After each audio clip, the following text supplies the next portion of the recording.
Episode 6 की शुरुआत में हम देखते हैं यूरी और गांग उक साथ में काम करना स्टार्ट करती है, लेकिन वो लोग अपने बीच कुछ रूल्स बनाते हैं।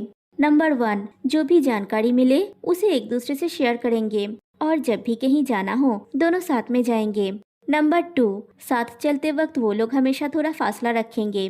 नंबर 3, साथ बैठना पड़े तो बीच में कम से कम एक सीट खाली रखेंगे। अब तक उन लोगों को जो पता चला है वो ये है, कांग प्योंग गांग की कब्र से मिले 300 साल पुराने लव लेटर को पेश करते वक्त एक पुरुष भूत दिखाई दिया है। वो भूत है उस समय के पेंटर दो उन किम, जिसने ह्वाग्योंग दांग की पेंटिंग बनाई थी। गांग उक पूछता है तो क्या अब उन्हें उसकी कब्र ढूंढनी होगी? यूरी कहती है उसकी नहीं, उन्हें ह्वाग्योंग दांग की कब्र ढूंढनी है। और वो गांग उक को बताती है दो उन ने उसे जो बताया था। कहानी 300 साल पीछे जाती है। एक दिन सैर करते वक्त राजकुमार कांग प्योंग की नजर पड़ती है ह्वाग्योंग दांग के ऊपर। वो बेहद खूबसूरत थी और दो उनकी प्रेमिका थी, लेकिन कांग प्योंग ह्वाग्योंग दांग को किसी भी हालत में हासिल करना चाहता था। इसके लिए वो एक गिरी हुई चाल चलता है। उसने दो उनको झूठे इल्जामों में फंसा दिया। पुलिस उसे पकड़ के ले गई और उसे देशद्रोही बना दिया। तभी कांग प्योंग ह्वाग्योंग दांग के सामने शर्त रखता है कि दो उनको छोड़ने के बदले में उसे उसकी दूसरी पत्नी बनना होगा। ह्वाग्योंग दांग ऐसी ही करती है। फिर एक दिन जब वो महल से भाग रही होती है, कांग प्योंग उसे पकड़ लेता है। उसने पहले ही दो उनको पकड़ लिया था और दो उनके आंखों के सामने वो ह्वाग्योंग दांग की बेरहमी से हत्या कर देता है। फिर ह्वाग्योंग दांग की मौत की सच्चाई को छुपाने के लिए कांग प्योंग खाली पल के लेके सैर पे गया और ये अफवाह फैला दी कि ह्वाग्योंग दांग पहाड़ों में कहीं पे गायब हो गई। आज तक किसी को नहीं पता कि उसकी असली कब्र कहाँ पे है। गांग उक पूछता है कहीं दो उन झूठ तो नहीं बोल रहा है? खासकर प्यार के मामले में दोनों पक्षों की बात सुननी चाहिए। योरी कहती है दो उन ने कहा है उसके पास इसका सबूत है, तो क्या गांग उक इसका तहकीकात करेगा? यूरी कहती है उसने पता लगाया है, जीते जी दो उनको पहचान नहीं मिल पाई, लेकिन बाद में कुछ पेंटिंग्स के बदौलत उसे महान पेंटर माना गया। यूरी गांग उक को एक गाँव में भेजती है। उन लोगों को देखकर ही गांग उक डर जाता है। वो लोग गांग उक से पूछता है वो क्या ढूंढने आया है। गांग उक कहता है उसने सुना है कि उनके परिवार में पीढ़ियों से चित्रकार दो उनकी एक विरासत संभाल के रखी गई है। गांग उक वो देखना चाहता है। गांग उक उसे देखता है, वो भी एक लेटर होता है और तब उसे पता चलता है कि ये वही लेटर का दूसरा भाग है जो कांग प्योंग की कब्र से मिला था। फ्लैशबैक में दिखाया जाता है ह्वाग्योंग दांग एक ही लेटर लिखी थी, जिसका दो भाग करके एक उसने दो उनको दे दिया और दूसरा खुद के पास रख ली थी। वो दोनों समझ जाते हैं कि ये दोनों लव लेटर्स असल में एक ही है। असली खत कांग प्योंग के लिए नहीं बल्कि दो उनके लिए लिखी गई थी। यूरी कहती है वो ह्वाग्योंग दांग की अवशेष खोजकर उसे दो उनकी कब्र में रखना चाहती है और कांग प्योंग के दिए हुए दर्द को खत्म करना चाहती है जो 300 साल पुराना है। फिर गे हुई और डायरेक्टर यन को दिखाया जाता है। डायरेक्टर यन उसे फिर से पेंटिंग के जरिए मनी लॉन्ड्रिंग की बात करती है, लेकिन गे हुई राजी नहीं होती। वो कहती है पिछली बार उनके सौदे की भनक सरकार को लग गई थी और उसका भाई जैसे तैसे करके मामले को दबाया था, इसलिए कुछ समय तक सब कुछ शांत रखने की बात करती है। तभी डायरेक्टर यन को यूरी का कॉल आता है। बात हो जाने के बाद गे हुई पूछती है कहीं यूरी को कोई बात की शक तो नहीं हो गया? डायरेक्टर यन कहती है ऐसी कोई बात नहीं है। अगले दिन वो दोनों मिलने वाले हैं, आमने सामने बात होगी तो पता चल जाएगा। दूसरी तरफ यूरी गांग उक को कॉल करके बताती है अगले दिन वो डायरेक्टर यन से मिलने वाली है। गांग उक कहता है उसका काम खत्म होते ही वो वहाँ पे आ जाएगा। यूरी कहती है वो अकेली जा सकती है। गांग उक पूछता है क्या यूरी रूल नंबर 1 भूल गई? सारी जानकारी शेयर करनी है और कहीं भी जाना हो तो हमेशा साथ मिलके जाना है और उसके बाद टीम डिनर भी करना होगा। यूरी कहती है तो फिर अपनी फेवरेट जगह चलेंगे। गांग उक मजाक करके कहता है तो उसे एक एक्स्ट्रा शर्ट साथ रखना पड़ेगा। फिर वो यूरी से पूछता है रेना होटल्स में जो पेंटिंग्स लगी है वो खरीदी कैसे जाती है? यूरी कहती है पेंटिंग्स खरीदने की जिम्मेदारी तो आर्ट टीम की है और ज्यादातर पेंटिंग्स वो छन गैलरी से लेते हैं जिसे उसकी आंटी चलाती है। यूरी पूछती है कोई बात है क्या? गांग उक कहता है रेना या गैलरी छन में कोई दिक्कत है ऐसा नहीं है। हाल ही में आर्ट डिस्ट्रीब्यूशन जांच में रेना का नाम सामने आया था। यूरी भी कंपनी में थोड़ी जांच करती है। वो डिस्प्ले लिस्ट चेक करती है और मैनेजर से कहती है इस लिस्ट के अलावा पिछले 10 सालों में छन गैलरी से रेना ने जितने भी आर्ट्स वर्क खरीदे हैं उसकी जांच करने के लिए और जो कीमत चुकाई गई थी उसको मार्केट वैल्यू से कंपेयर करने के लिए, लेकिन किसी को इसके बारे में पता नहीं चलनी चाहिए। दूसरी तरफ गांग उक फिर से सियोह्योन से पूछता है रेना होटल वाले केस का क्या हुआ? उस केस की जांच किसने रोकी थी? सेहुन कहती है यूनिट 3 का नाम जेहुन उस केस को देख रहा था, लेकिन ऊपर से ऑर्डर आया जांच वहीं पे रोक देने के लिए, और फिर वो केस उसे मिल गई। गांगउक कहता है पेंटिंग्स गायब हुई है, मतलब रिश्वत का मामला हो सकता है, लेकिन चीफ प्रोसिक्यूटर ओक ने ये केस अचानक अपने हाथ में क्यों ले लिया। सियोह्योन कहती है उसे भी यही बात खटक रही थी, इसलिए वो भी इस बात की तह तक जा रही थी, और उसे पता चल गया है कि वो पैसा आखिर कहाँ पहुँचा था। गांगउक पूछता है रेना के अकाउंट में। सियोह्योन पूछती है गांगउक घूम फिर के रेना पर ही क्यों आ जाता है। फिर कहती है पैसा रेना के अकाउंट में नहीं गया, कहीं और गया था। गांगउक कहता है उसे लेट हो रहा है, ये कह के वो चला जाता है। इधर यूरी जाके डायरेक्टर यॉन से मिलती है। यॉन कहती है अगर यूरी को मौजूदा रिकॉर्ड से ज्यादा जानकारी चाहिए तो वो उसके पिता की स्थापित यूनिवर्सिटी में जाके चेक कर सकती है। कांग प्योंगयांग से जुड़ी सारी दस्तावेज उन्होंने वहीं पे दान कर दी है। इस लव लेटर को भी इनॉग्रेशन के बाद वहीं पे सौंप दिया जाएगा। तभी मिनहुआन वहाँ पे आता है। डायरेक्टर यॉन कहती है उन्होंने ही उसे बुलाया है। इधर गांगउक यूरी से मिलने आर्ट गैलरी आती है। बाहर फिर से गांगउक की मुलाकात सियोह्योन से हो जाती है। दोनों ही एक दूसरे को देख के पूछते हैं वो यहाँ पे क्या कर रहा है। सियोह्योन पूछती है क्या वो भी सुराग के पीछे यहाँ पे आया है। डायरेक्टर यॉन से बात हो जाने के बाद बाहर आके मिनहुआन यूरी को एक गिफ्ट देता है। उसमें ग्लव्स होती है। यूरी भावुक हो जाती है और कहती है पहली बार किसी ने उसे ग्लव्स दी है, वो इसे जरूर पहनेगी। फिर वो दोनों बाहर आते हैं तो गांगउक और सियोह्योन को देखते हैं। तभी सियोह्योन गांगउक का हाथ पकड़ने जाती है और यूरी को देख के नर्वस होकर गांगउक उसका हाथ झटक देता है। मिनहुआन आके गांगउक से पूछता है तुम फिर से मिल गए। सियोह्योन यूरी और मिनहुआन को हेलो कहती है और ये भी कहती है कि उसने उन दोनों के बारे में पढ़ा, और पूछती है उनकी सगाई कब होने वाली है। मिनहुआन कहता है काश ये बात सच होती, लेकिन वो एक अफवाह थी। तभी अचानक सियोह्योन उन दोनों को डिनर के लिए इनवाइट करती है और यूरी एग्री हो जाती है और चारों एक साथ डिनर करने जाते हैं। सियोह्योन उन दोनों को वो फोटो दिखाती है जिसमें वो और गांगउक साथ में हैं। मिनहुआन कहता है वो तो परफेक्ट जोड़ी है। गांगउक कहता है ऐसी कोई बात नहीं है, उसका तो मन भी नहीं था। यूरी कहती है इसी को तो कपल गोल्स कहते हैं। गांगउक उन दोनों के साथ चीयर्स करता है लेकिन मिनहुआन के साथ नहीं। सियोह्योन माफी मांगती है कि उनकी वजह से मिनहुआन और यूरी को यहाँ पे खाना खाने आना पड़ा। यूरी कहती है उसे पास्ता पसंद है और रामेन भी। सियोह्योन कहती है तो फिर उसे हांगकांग नदी वाला ट्राई करना चाहिए। नदी के किनारे बैठ के रामेन खाने का मजा ही कुछ और है। गांगुक की तो वो फेवरेट जगह है। यूरी जेलस हो जाती है। गांगुक उसे नजरें नहीं मिला पा रहा है। यूरी खाना खाने के लिए अपने ग्लव्स उतार देती है। यूरी और सियोह्योन एक ही टाइम पे ब्रेड लेने जाते हैं तो गांगुक तुरंत सियोह्योन का हाथ पकड़ लेता है ताकि यूरी के हाथ के साथ उसका हाथ टच न हो। यूरी और जेलस फील करती है और वो बिना देखे बियर का सिप ले लेती है तो खांसने लगती है। सियोह्योन उसे टिश्यू देने जाती है तो गांगुक फिर से उसका हाथ पकड़ लेता है और खुद टिश्यू देने जाता है, लेकिन यहाँ पे भी कंपटीशन है। मिनहुआन उसे पहले ही टिश्यू लेके यूरी को दे देता है।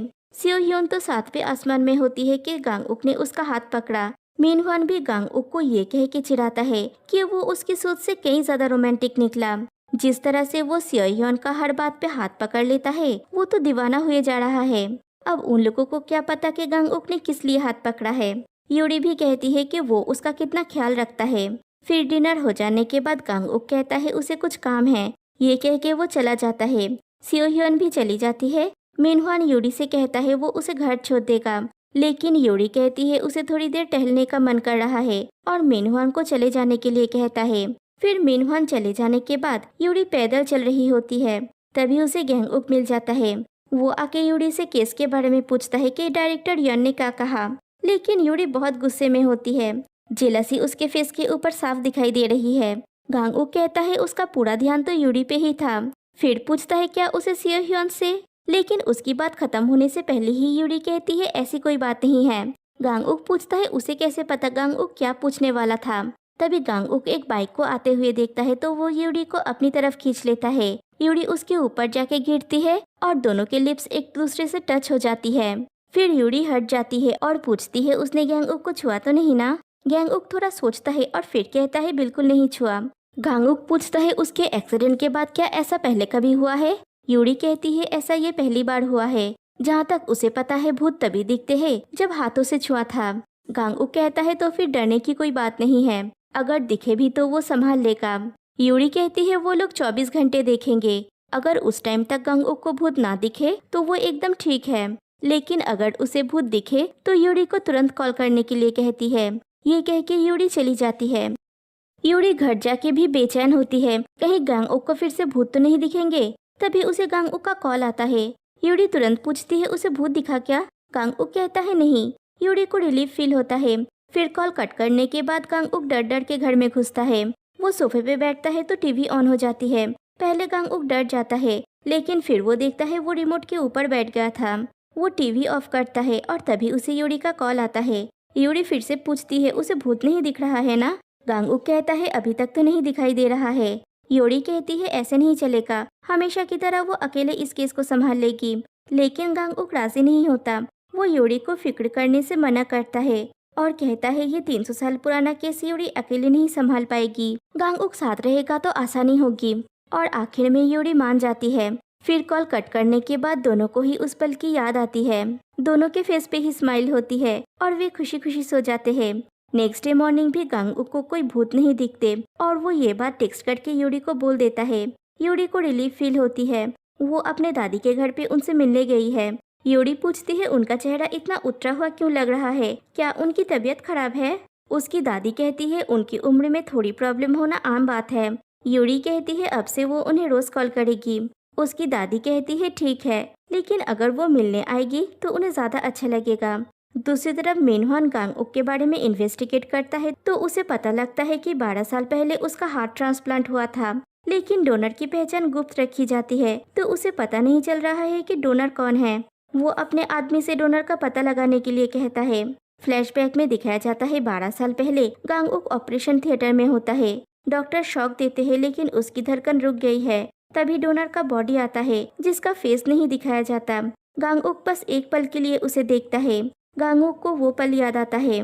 फिर गांग-उक डायरेक्टर यॉन का इंटरव्यू देखता है और वो यूरी को कॉल करके कहता है अगर वो लोग कांग प्योंगयांग के सारे रिकॉर्ड्स देखेंगे तो शायद उन्हें कोई सुराग मिल जाए। वो दोनों तय करते हैं कि दोनों साथ में जाएंगे। यूरी अपने मैनेजर को आज के सारे मीटिंग संभाल लेने के लिए कहती है। दोनों साथ में यूनिवर्सिटी पहुंचते हैं। वो लोग कांग प्योंगयांग से जुड़ी सारे दस्तावेज को चेक करते हैं। वहाँ से उन्हें पूरे महल का रेसिडेंस प्लान मिलता है और कांग प्योंगयांग के एक बुक के अंदर छिपी हुई एक लेटर भी मिलता है। वो लोग जल्दी से उसकी फोटो ले लेते हैं। उसमें कांग प्योंगयांग ने लिखा था उसकी स्वर्गवासी पत्नी की कब्र के पास एक कैमेलिया का पेड़ है। जिंदगी भर उस पेड़ को देख के वो अपनी तरफ शांत करता रहेगा और ये वही कैमेलिया का पेड़ होता है। मतलब आज जहाँ पे यॉन आर्ट गैलरी है वही कांग प्योंगयांग का निजी महल हुआ करता था। लेकिन अब एक और दिक्कत है, इस पेड़ के नीचे क्या है ये वो लोग नहीं देख सकते। ये एक प्राइवेट प्रॉपर्टी है तो वो लोग ऐसे ही खुदाई नहीं कर सकते। वो लोग किसी को ये बोल भी नहीं सकते, लोग उन्हें पागल समझेंगे। यूरी कहती है चाहे जो भी हो जाए वो सच्चाई सबके सामने लाके रहेगी और हुआग्योंगदांग को मुक्ति दिलवाएगी। जब वो लोग ये डिस्कस करने में बिजी है, दूर से डायरेक्टर यन उन्हें देखती है। वो गे हुई को कॉल करके ये बात बताती है। गे हुई पूछती है क्या वो होटल के आर्टवर्क के बारे में पूछताछ कर रही है। यॉन कहती है नहीं, वो किसी लड़के के साथ है। गे हुई कहती है जरूर वो मिनहुआन होगा। यॉन कहती है नहीं, मिनहुआन को तो वो दूर से पहचान लेगी। कॉल कट करने के बाद हाड़ी कहती है अगर मिनहुआन और यूरी की शादी हो गई तो सबसे ज्यादा नुकसान उनका होगा। शादी तोड़ने के लिए उसे अपने तुरुप का पत्ता फिर से निकालना होगा। डोंगजन पूछता है यही कि उसे भूत दिखते हैं, लेकिन हमारे पास इसका कोई सबूत नहीं है। हाड़ी कहती है चाग्यो ने भी यही अफवाह फैलाया था जिससे यूरी की सगाई टूटी थी और वो अभी कोरिया में ही है। हाड़ी जाती है उससे मिलने के लिए। हाड़ी कहती है कि वो चाहती है जब वो कहेगी चाग्यो सबके सामने कहे कि यूरी पर भूतों का साया है और चाग्यो मान जाता है। दूसरी तरफ गांग-उक ऑफिस में बैठ के सोच रहा होता है कि हुआग्योंगदांग की कब्र को बाहर कैसे निकाला जाए। तब पिलडोंग और हुआंगमिन की बात से उसे एक आइडिया आता है। वो तुरंत यूरी से मिलने जाता है। वो दूर से यूरी को देखता है जो उसके लिए वेट कर रही है। उस पेड़ के नीचे खड़ी हुई वो बहुत सुंदर लग रही थी। फिर वो यूरी के पास जाता है और कहता है उसे उस जगह को खोदने का आइडिया मिल गया है। कानून के मुताबिक अगर कंस्ट्रक्शन के दौरान कोई आर्टिफैक्ट मिले तो काम तुरंत रोकना पड़ता है। यूरी यॉन से जाके प्रस्ताव देती है कि वो उस कमेलिया के पेड़ को खरीदना चाहती है। यॉन ये कह के रिजेक्ट कर देती है कि उसके स्वर्गवासी पिता ने उस पेड़ की देखभाल बहुत प्यार से की थी और उसके ग्राहकों को भी उसके सामने फोटोज खिंचवाना बहुत पसंद है, इसलिए वो इसे नहीं बेच सकती। यूरी कहती है अगर वो इसे बेच नहीं सकती तो किसी चीज के बदले में लेना चाहती है।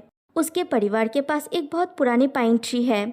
डायरेक्टर ओक के साथ तो उनकी अच्छी दोस्ती है तो वो उनसे पूछ सकती है उसके बारे में। यूरी उस पाइन ट्री को देख के उस कैमेलिया ट्री को लेना चाहती है। रात को यॉन यूरी को कॉल करके कहती है वो डील करने के लिए राजी है। फिर यूरी को एक और कॉल आता है। यूरी परेशान हो जाती है और कहती है वो अभी आ रही है। गांग-उक यूरी को कॉल करता है, लेकिन उसकी बातों से गांग-उक को लगता है कि यूरी थोड़ा परेशान है। फिर यूरी हॉस्पिटल पहुंचती है। उसकी दादी बीमार होती है। मिनह्वान भी वहाँ पे होता है। यूरी उनकी हालत देख के रोने लगती है। दादी कहती है उन्हें बस चक्कर आ गया था। मिनह्वान पास में ही था तो उसने एम्बुलेंस बुला लिया और यूरी को चिंता करने से मना करती है। वो अपना हाथ बढ़ाती है, लेकिन यूरी इतना बेबस है कि उनका हाथ नहीं पकड़ सकती। यूरी रोते हुए वहाँ से चली जाती है। थोड़ी देर बाद यूरी फिर से दादी के पास आती है। उसकी दादी कहती है वो इतने दिनों से ये बात यूरी से छिपाती आई है, लेकिन अब नहीं लगता कि वो छुपा पाएगी। जब वो गिरी थी वो बस यही सोच रही थी कि वो यूरी को ऐसे अकेले छोड़ के नहीं जा सकती। पिछली बार झूठी अफवाह से उसकी सगाई टूट गई थी। एक स्कैंडल को दबाने के लिए दूसरा स्कैंडल खड़ा करना पड़ता है। यूरी और मिनह्वान की शादी की न्यूज फैल गई तो ये अफवाह अपने आप बंद हो जाएगी। यूरी कहती है ऐसे तरीके अपनाने से असली प्रॉब्लम का हल नहीं निकलेगा। वो खुद को साबित करेगी और शेयर होल्डर्स का भरोसा जीतेगी। लेकिन दादी कहती है प्रॉब्लम ये है कि उनके पास इतना वक्त नहीं है। सबसे पहले वो वारिस चुनने का प्रक्रिया शुरू करेंगी। रीना यूरी की माँ की विरासत है, तो वो चाहती है कि रीना किसी दूसरे के हाथ में ना जाए। यूरी को उसे बचाना है। मिनह्वान उसके लिए सही जीवन साथी साबित होगा। वो दोनों बचपन से एक दूसरे को जानते हैं। फिर यूरी गांग-उक को कॉल करती है। गांग-उक उसके लिए परेशान हो रहा था। यूरी कहती है उसकी दादी की तबीयत खराब हो गई थी तो वो उनसे मिलने गई थी। फिर कहती है योन ने उसका ऑफर मान लिया है। म्यूजियम बंद है तो अभी काम शुरू कर सकते हैं। नेक्स्ट डे गांग-उक खोदने का सारा इंतजाम कर लेता है। वो लोग देखते हैं आसमान में बादल छा गए हैं। गांग-उक कहता है बारिश आने वाली है तो क्या खोदने का काम कल शुरू करें। लेकिन यूरी कहती है अगर फिर से योन का इरादा बदल गया तो वो लोग आज ही ये काम करेंगे। फिर खोदने का काम शुरू होता है। डायरेक्टर यन को थोड़ा संदेह होता है तो वो गे हुई को कॉल करती है और पूछती है क्या उसे अजीब नहीं लग रहा है इतने हेरिटेज पाइन ट्री के बदले में यूरी एक मामूली कैमेलिया का ट्री खरीद रही है। लेकिन गे हुई उसकी बातों में इतना ध्यान नहीं देती। सोचती है ये यूरी का पागलपन है। इधर काम शुरू होने के कुछ टाइम बाद ही बारिश आ जाती है तो काम रोकना पड़ता है। यूरी को उसकी दादी का कॉल आता है जिसने फैमिली डिनर रखा है। गेहुई और उसके बच्चे डिस्कस करते हैं कि मीटिंग किस बात के लिए रखी गई है। क्या यूरी और मिनह्वान के एंगेजमेंट की अनाउंसमेंट होगी। हारी कहती है ऐसा कुछ नहीं होगा। वो बहुत कॉन्फिडेंट होती है। इधर यूरी गांग-उक से कहती है उसे जाना होगा, शायद उसे सगाई करनी पड़ेगी। सब लोग डिनर के लिए पहुंचते हैं। मिनह्वान की भी इनविटेशन होती है, वो भी आता है।